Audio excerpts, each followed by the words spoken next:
Comandari, ¿cómo está? Buenos días. ¿Qué tal? Muy buenos días. Gracias por venir, Paula. ¿De qué vamos a hablar? Bueno, del temblor que abrió el gobierno al instalar la duda sobre el MEPCO, porque cualquier cambio al mecanismo de estabilización de precios de los combustibles no solo va a implicar en estos momentos un alza de los precios de la benzina y el diésel, sino que efectos sobre la inflación, la UEF, los dividendos y de paso el ánimo del mercado. Lo que me comentan altas fuentes de gobierno es que ya hay una fórmula, estamos a la espera de que el ministro de Hacienda la transparente y me dicen que no va a ser en las próximas horas. ¿No va a ser? No va a ser, pero yo les voy a adelantar de qué se trata. Ah, ok, ya. Paula Escobar Chavarría, ¿cómo estás? Buenos días. Muy buenos días, Iván. ¿De qué vamos a hablar hoy? Vamos a hablar de el zapato chino del cable chino. ¿Qué piensa China del Cablegate? ¿Qué escenarios se abren para el gobierno del presidente Kast? Así que reporté con expertos y expertas en China y hasta con el embajador de China en Chile, Liu Xiaobao. Súper importante. No hemos tenido el esa... cable chino según los chinos, está Sí. bueno. Aparte de la declaración que sacó Roncha cuando ocurrió todo cuando estalló el escándalo. Ya, pero partamos por el MEPCO, los efectos de eliminar el mecanismo. ¿Qué es lo que puede pasar y qué está pensando el gobierno, Pablo Comandari? Para todos los que creen que este es un tema súper técnico y que quieran cambiar de radio, les digo que no. No lo hagan. Que no lo hagan porque hemos hecho un trabajo fino para que esto se entienda con peras y manzanas. Y la parte pedagógica, más propiamente tal, vino antes en el programa con Michelle Lave. Así es, un adelanto. Explicó con peras y manzanas de qué se trata. Muy buena entrevista para que también la puedan sintonizar en nuestras Si quieren redes. profundizar y hacerse expertos en el MEPCO. Que es un tema que suena técnico, pero que impacta la vida del ciudadano a pie. Ese es el problema.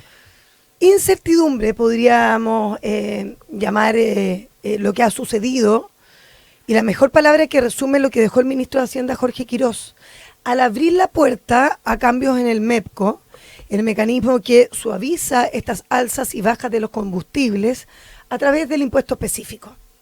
El gobierno ha ido y venido en sus señales. Recuerden que primero instaló esta idea de que había que revisar el sistema por el costo fiscal, después matizó y dijo que todavía no había una decisión tomada. Pero bueno, el efecto político, económico y financiero de esa duda y de no tener claridad ya está corriendo. O sea, por eso algunos le cuestionan al ministro por qué abre una caja de Pandora cuando todavía no tiene una solución. ¿Para qué se metió en Claro. esto? La pata de los caballos, Crea básicamente. incerteza, que es lo que no quieren los mercados. Así es. El gobierno, la verdad es que ha ido y venido en estas señales, ¿verdad? Y como les digo, hay un boomerang y una preocupación en los mercados, en los tenedores de bonos muy importante, sobre todo los que están indexados a la UEF.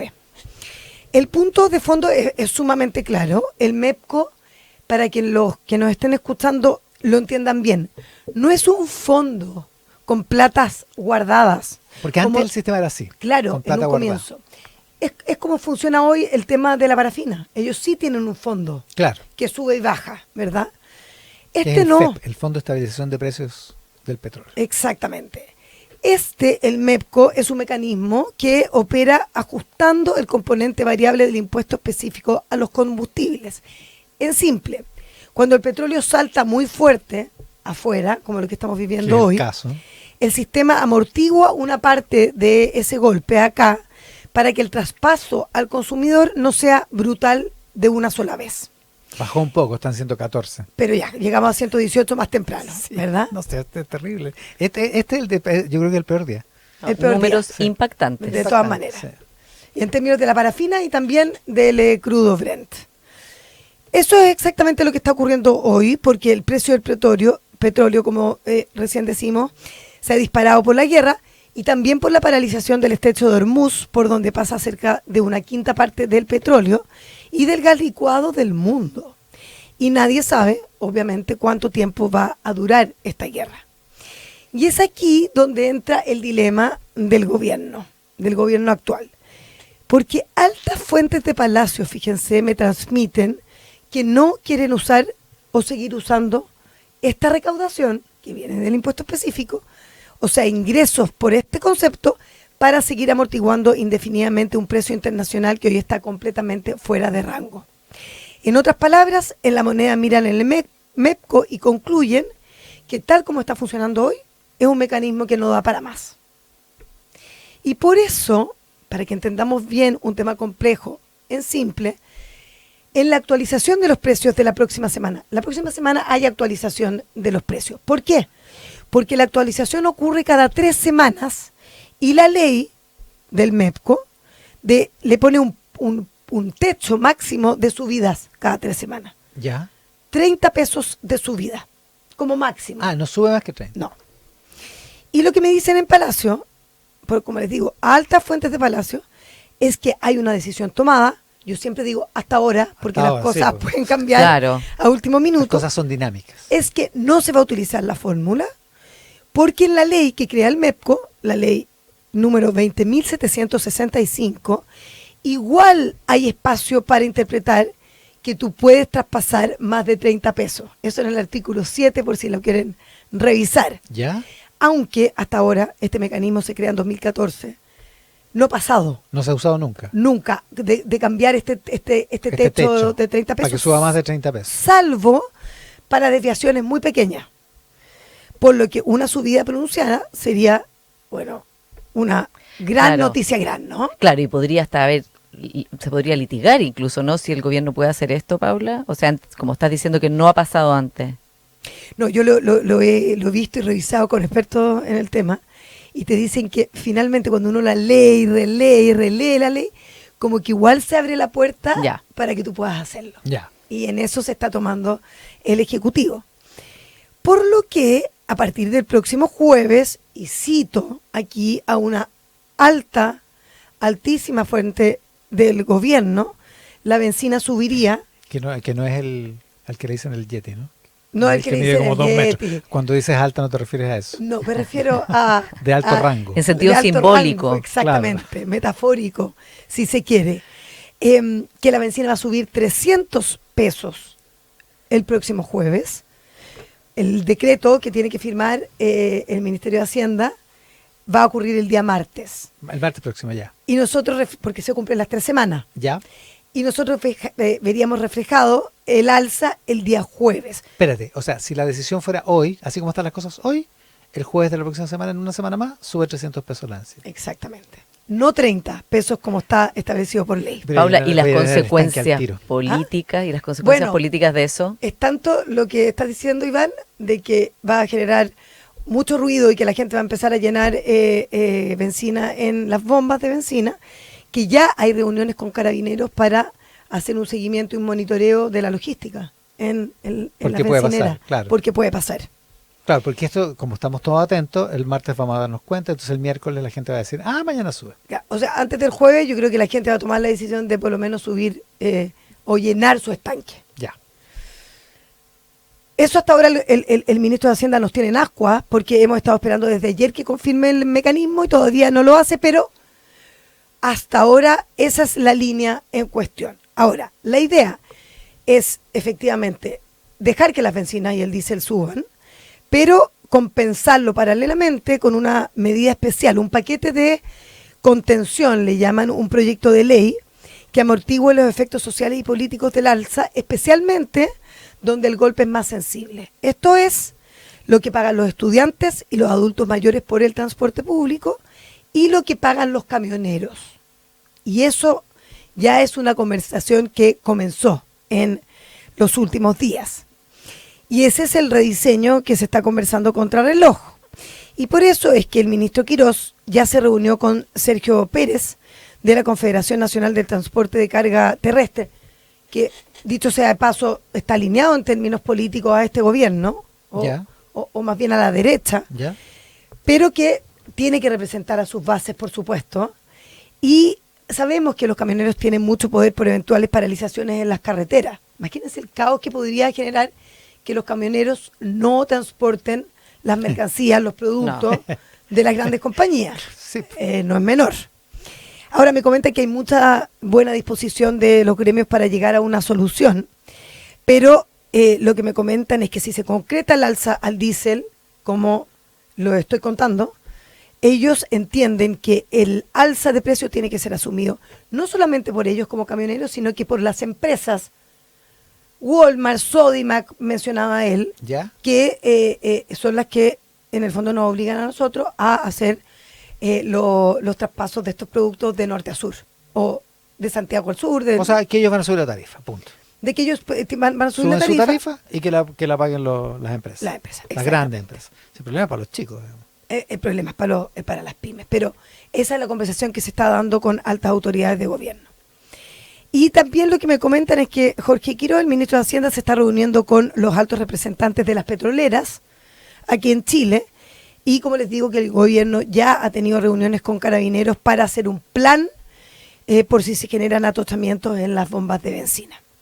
Ahora, el tema genera un montón de divisiones.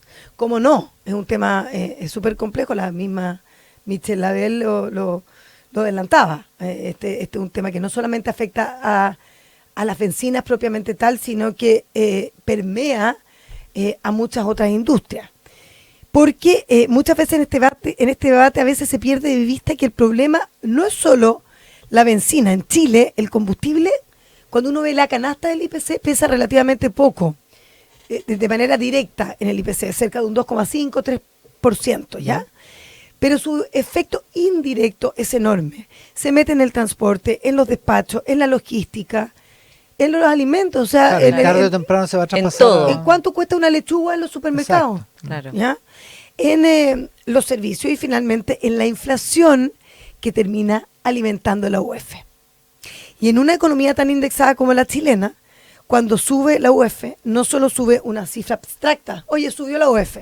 No, casi todos los dividendos en los créditos hipotecarios están indexados a UF. Por lo tanto, suben esas cuotas de lo que tenemos que pagar por nuestros créditos hipotecarios y por otros créditos, se reajustan contratos y se tensionan instrumentos financieros completos. Por gobierno, respecto del MEPCO, puede impactar el IPC de abril, si esto ocurre la próxima semana, ¿verdad? Y por esa vía la UF de mayo.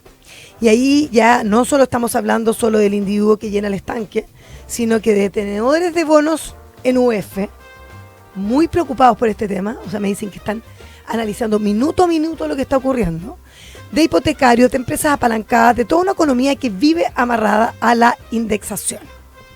Si es que yo conversaba con Rodrigo Wagner, doctor en Economía Política de la Universidad de Harvard, quien estuvo a cargo del MEPCO desde la Coordinación Macroeconómica de Hacienda en el último año y medio del gobierno de Boric, y me plantea algo bastante atendible, yo creo que sensible, y que es que el MEPCO, o sea, el MEPCO funciona desde 2014 propiamente tal, es una herramienta útil, fue creada por un economista de sensibilidad de derecha, por Salvador Valdés, y que ha servido por años de años, no hay que ponerle atención en ese sentido, y que en una economía, como les digo, indexada a la UF, conviene cuidarlo, si bien en circunstancias excepcionales como esta, con saltos muy abruptos del petróleo, se podría ajustar para que la convergencia sea más rápida. O sea, no esperemos tal vez 3 semanas, hagámoslo cada 10 días.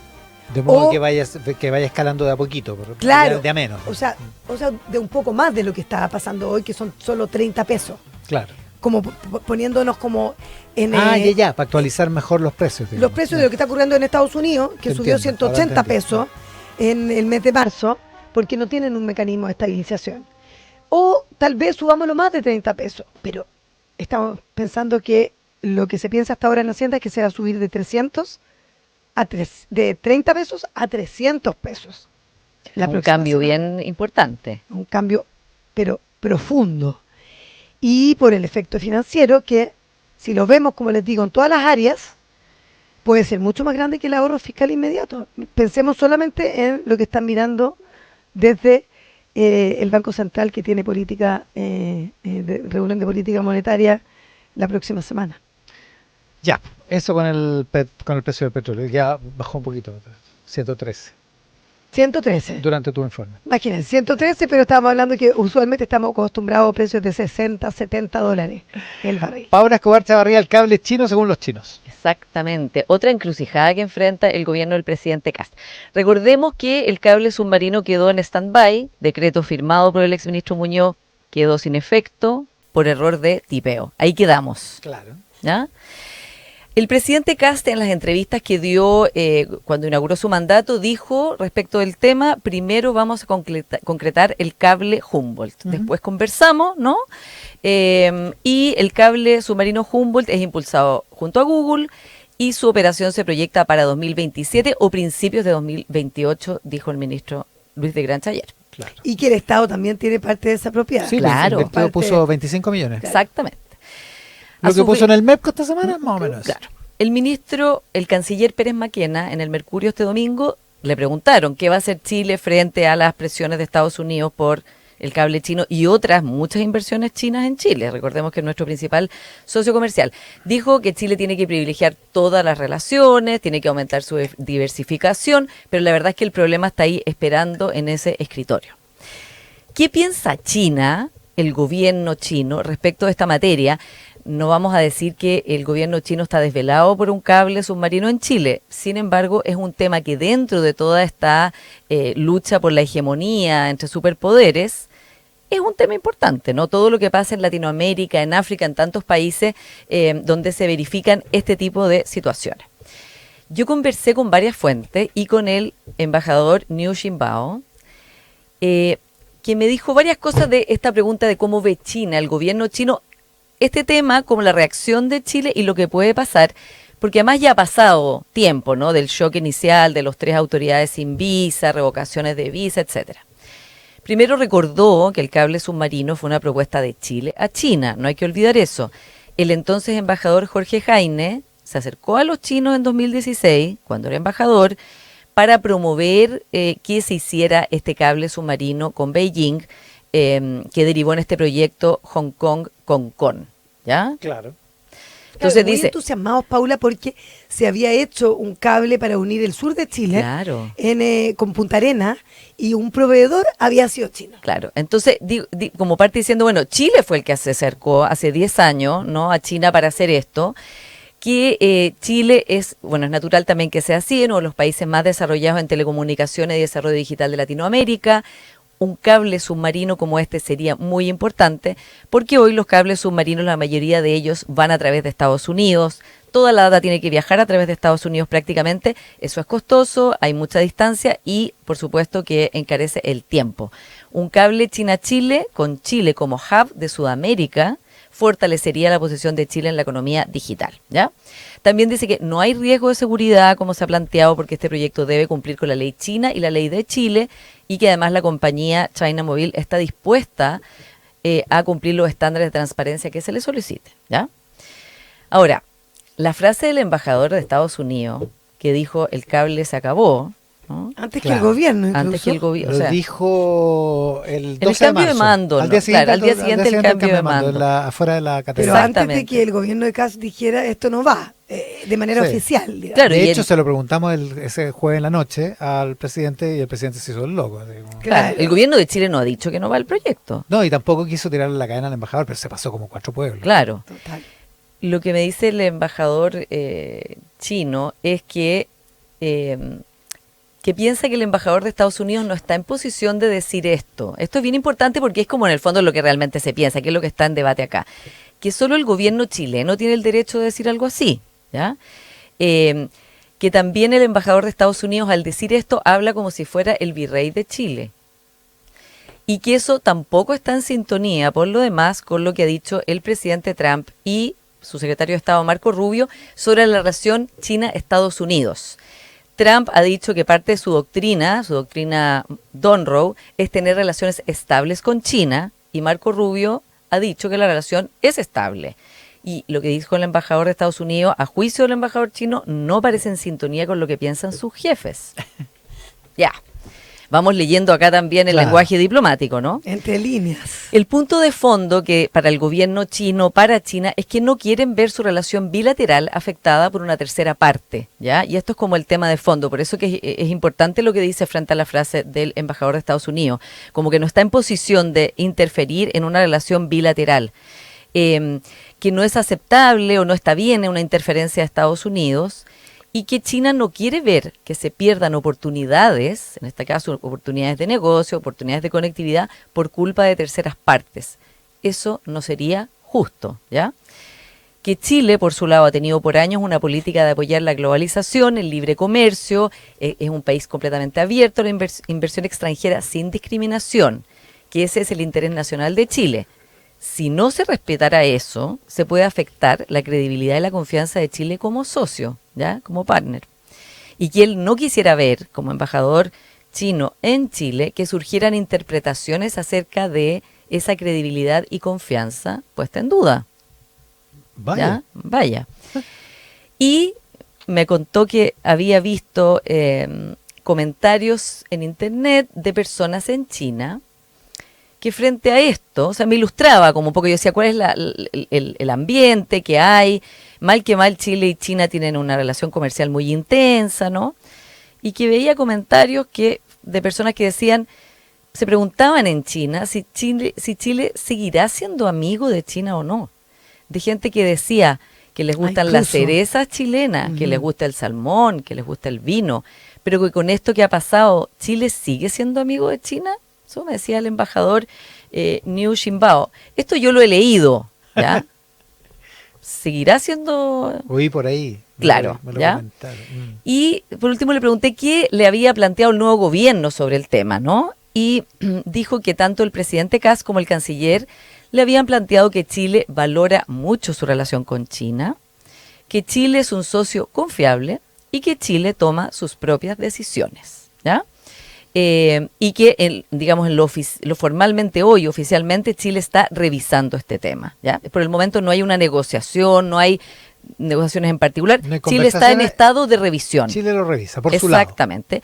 Pero me confirmó que hay contacto permanente con las autoridades chilenas. Le pregunté si con el presidente, con el canciller, me dijo, con las autoridades chilenas hay contacto permanente. Ahora, ¿qué escenarios plantean expertos y expertas en la relación de Chile con China, de América Latina con China para salir de este zapato chino, ¿no? Realmente, porque por donde el gobierno del presidente Kast tome decisiones va a haber costos, ¿no? Claro. O requiere una diplomacia, pero muy de fina. sintonía fina. Un escenario es que el gobierno siga con el cable chino después del cable Humboldt, ¿ya? O sea, a principios de 2028, por ejemplo. Pero eso sabemos que será un problema con Estados Unidos, ya que el embajador ya desahució, el embajador de Estados Unidos, el cable. Otro escenario es que la compañía continúe con los trámites del proyecto, porque este es un trámite que sigue, digamos, o sea, hay un modo y un procedimiento que está establecido. Y que si consideran que se vulneran las normas, la compañía podría recurrir a tribunales, eso me lo dicen expertos que conocen la materia, y que a Chile no le conviene la imagen de discriminación, digamos, de un socio comercial, porque esa discriminación podría acarrear además otras medidas comerciales de China. O sea, un escenario que también tiene costo. Ahora, te dicen también de que los chinos son pacientes. Eso te voy a contar al final, Paula, sintonía total, porque esa es la pregunta, ¿no? ¿Cuánto van a esperar? Otro escenario, y aquí hay dos escenarios más, es que Chile establezca lo que se ha pedido tanto, que es una política de screening de inversión extranjera, ¿no? Como han hecho la mayoría de los países desarrollados, para precisar nuevas normas que regirán en temas de seguridad, datos, conectividad, inteligencia militar, etcétera, ¿no? Y que ahí diga, bueno, ahora tenemos este estándar y que desde ese lado se vuelva a analizar este proyecto y que por lo tanto si hay un cambio en la decisión tenga que ver con que, bueno, se agregó institucionalidad. Estas son nuestras normas y nuestras normas incluyen la geopolítica, por decirlo así. Exacto. También podría, por último, recurrir al protocolo de Budapest, Chile, ¿ya? El convenio de Budapest es un acuerdo internacional para combatir el crimen organizado transnacional, específicamente los delitos informáticos, ¿ya? Y su objetivo es establecer una legislación penal y procedimientos comunes entre sus estados parte. Es un referente obligado en los esfuerzos de la comunidad internacional para fortalecer justamente el Estado de Derecho en el ciberespacio. China no lo ha firmado. Entonces Chile podría decir que solo hará este tipo de negocios con países firmantes. De hecho, eso hizo Costa Rica respecto del desarrollo de la red 5G. Marco Rubio lo felicitó y por supuesto el gobierno chino estaba muy molesto de que los hayan dejado fuera justamente porque no firmaron el protocolo de Budapest, ¿ya? Están acostumbrados los chinos, se lo sacaron de Chile, de Costa Rica, exactamente. de toda América, de Inglaterra. Todo tiene costo, como vemos, todos los escenarios tienen costo y se requiere una diplomacia, como decía, muy experta para navegar estas aguas. Si Chile alargara esto, que voy a la pregunta de la Paula, no puede, bueno, si Chile esto se demora, no hay problema por la proverbial paciencia china, ¿no? Entonces yo le pregunté al embajador Niu Xiaobao, ¿tiene límite la paciencia china? ¿Cuál es el límite? Y me dijo, a veces necesitamos ser pacientes y dejar que la situación decante, pero también a veces tenemos que aprovechar el momento y actuar rápido. Entonces le dije, bueno, el cable chino, ¿en cuál de esas dos situaciones está? Claro. Eso depende. Y se rió, ¿ya? Así que esto está en desarrollo. Total. Y ojo Muy en que línea. además en noviembre es la APEC que se va a hacer en China. El presidente Kass está invitado, lo que me dicen es que iría y sería su primera bilateral con el presidente Xi Jinping. Y además este año... Dudo que no vaya a ir. Dudo yo también, ¿no? Claro, pero no hay confirmación oficial hasta el momento. No, Digo, por pero eso digo que debería iría, estar. claro. Y este año además se cumplen 10 años del acuerdo Chile-China llamado Comprehensive Strategic Partnership que firmó la presidenta Michelle Bachelet, lo cual también es un hito porque es un acuerdo, digamos, que intensificó las relaciones entre Chile y China. Hay otro tema, que es las inversiones de China en generación eléctrica y ahora en transmisión. Quieren comprar Exactamente. Transelec. O sea, si fuera por el screening, no sé si pasa que una compañía extranjera, esto no tiene que ver con China, que una compañía extranjera sea dueña de la principal transmisora de electricidad. Digamos. Sí, siempre ha habido harta suspicacia de que algo así ocurra. En esos mercados y también en mercados estratégicos, O pero sea, igual. de verdad que Chile tiene Claro. que manejarse, pero muy finamente. Y tal vez tiene que haber una política un poco más transparente respecto de lo que se puede o no se puede hacer, qué participación. Que sea objetiva, claro. Claro. Y que sea consensuada entre las oposiciones y los gobiernos en general. Claro, una Porque- política de Estado sobre el tema, ¿no? Porque igual hay presencia china y presencia importante en China hay en los mercados energéticos, en la participación en el litio, o sea, igual se han ido permeando los distintos negocios y actividades. Ahora parece que se van de SQM, ¿no? Parece. Vamos a ver. Vamos a ver. Aquí vamos a estar atentos hoy rápidamente. Oye, hay hartas cosas para estar atentos, pero Rápidamente, me dicen que sí. habrá reunión de todas las federaciones de camioneros ¡Epa! y que van a intentar sacar alguna declaración en conjunto respecto a toda esta problemática que se está levantando respecto de los precios del petróleo, que como les digo, no hay una fórmula que se ha adelantado, pero es la que me dicen ya está casi oleada y sacramentada. Se juntan los camioneros y tiembla el puente Maipo. Pablo Escobar Chavarría, ¿atentos? A las 15 horas se reúne la ministra de Educación, María Paz Arzola, con el Colegio de Profesores. ¡Epa! Muchos temas a discutir, Muy entre importante. otros la crisis presupuestaria del Mineduc y qué va a pasar con los SLEPs. Con Pablo Escobar Chavarría, con Paula Comandari, el Rat Pack de hoy. La mesa de editores.